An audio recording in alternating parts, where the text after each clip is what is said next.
Assalamu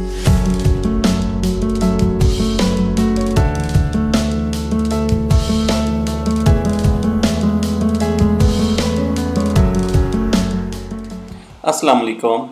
Dilawar Javed is here. We are going to discuss technically Shell Pakistan, NetSol Technologies, and Chirag Cement. Let's start. First of all, we are going to discuss Shell Pakistan Limited. Shell Pakistan को देखें तो price currently जो है एक corrective pattern create करने की कोशिश कर रही है. Most likely it could be a running flat formation. और करंटली अगर हम जूम आउट करके देखते हैं प्राइस को, तो प्राइस ने जो है एक ड्रॉप लेने के बाद साइडवेज जो है बिहेवियर इनिशिएट किया है अपना, और at the exponential moving average से अब कंसोलिडेट कर रही है. प्राइस मोस्ट लाइकली के लोअर साइड पे 8 डे एक्सपोनेंशियल मूविंग एवरेज 158.95 का लेवल जो है, इससे बिलो अगर पेंट्रेट करके प्राइस कंसोलिडेट करना शुरू करती है तो आगे चल के 21 डे की एक्सपोनेंशियल मूविंग एवरेज सपोर्ट होगी 152.45, और इससे below penetration and consolidation will extend the losses towards the 50 day simple moving average 142.25 का एरिया. ओवरऑल अगर हम देखें तो प्राइस में कंसोलिडेशन चल रही है above the exponential moving average, और यहाँ से जो है strategy should be sell on strength on with the strict stop loss on the closing basis of the 168.40 का लेवल, और यहाँ से बिलो पेनिट्रेशन मोस्ट लाइकली के प्राइस को लोअर साइड पे करेक्ट करती हुई एक्सपोज करेगी. फर्स्ट ऑफ ऑल तो eight day exponential moving average जो कि 158.95 का लेवल है, ये एक्सपोर्टिव लेवल होगा. उसके बाद 155.85 एक्सपोर्टिव लेवल है, और थर्ड जो है 21 डे एक्सपोनेंशियल मूविंग एवरेज 152 रुपये 50 पैसे in confluence with the horizontal support level 152 रुपये 75 पैसे. ये एक स्ट्रॉन्ग एक्सपोर्टिव लेवल होगा. इससे below consolidation will expose 148.40 and 144.60 and finally 142.26 का एरिया. और फ्लिप साइड पे अगर प्राइस अपना टॉप ब्रेक कर जाती है करंटली, तो इस ब्रेकआउट पे जो है अगर कंसोलिडेट करना शुरू करती है तो देन फर्दर एक्सटेंडेड गेन्स हम देख सकते हैं प्राइस में, और it could be a flag formation for an extended gain. Currently इस किस्म की situation on the lower time frame जो है वो कंफर्म नहीं है, और यहाँ पे जो है स्ट्रेटजी सेल ऑन स्ट्रेंथ की ही अडॉप्ट करनी चाहिए. अपसाइड मूवमेंट में जो इनिशियली रेजिस्ट हो सकती है प्राइस, वो around the 165 level and afterwards 168.40 जो कि प्रीवियस टॉप है, और यही एक स्टॉप आउट लेवल है for the sell on strength strategy. और इसके बाद जो है आगे चल के 171.50, 174.45 और 177.95 ये रेजिस्टेंस लेवल्स हैं अपसाइड मूव में.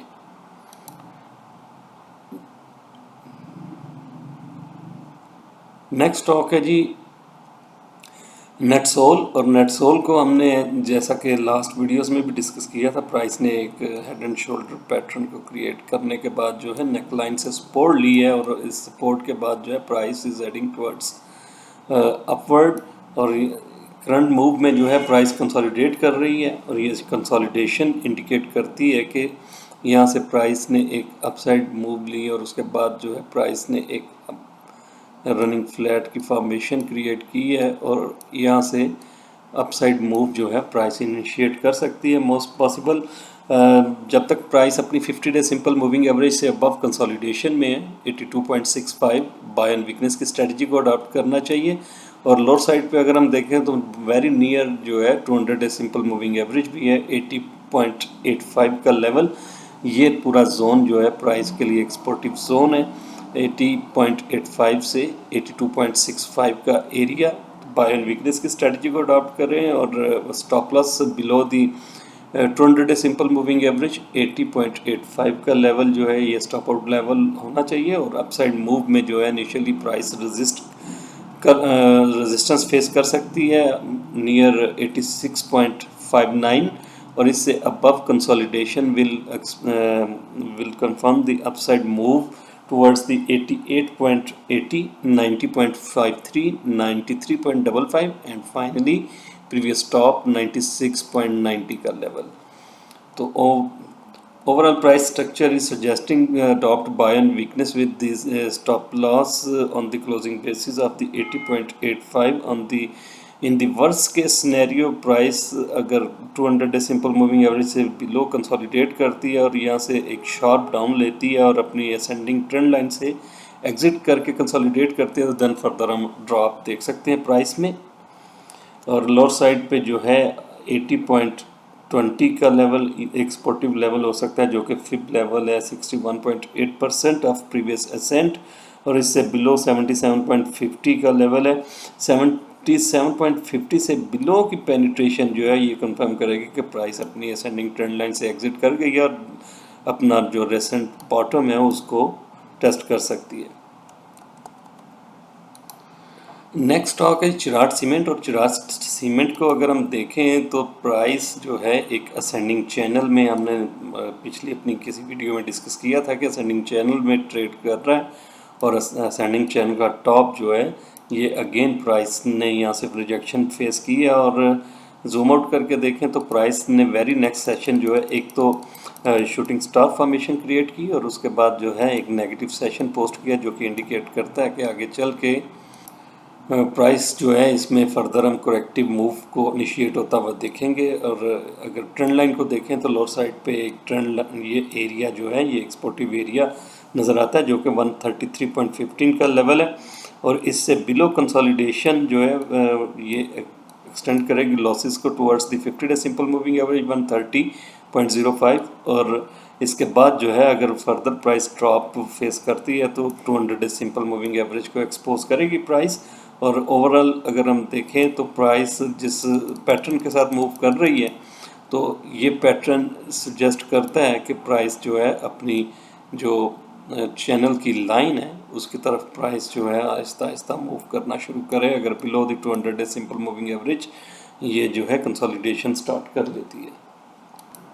और फ्लिप साइड पे अगर हम देखें तो प्राइस को रिक्वायर है exit from the ascending channel and consolidation above for the extended gains। तो currently trading point of view से sell on strength की strategy को adopt करना चाहिए with the strict stop loss on the closing basis of the recent time top जो कि एक conservative stop out level है 146.80 और aggressive stop out level जो है most likely के 142.50 का लेवल जो है ये भी एक स्टॉप आउट लेवल प्राइस में हो सकता है।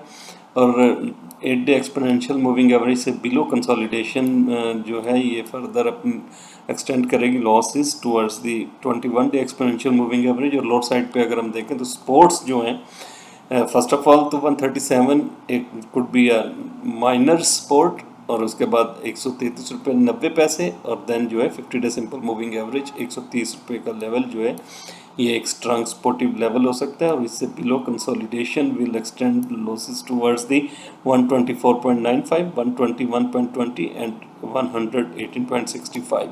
Strategy should be sell on strength with the stop out level on the closing basis 142.50। आज के दिन के यही स्टॉक्स थे जिनको हमने टेक्निकली डिस्कस करना था। Thank you so much.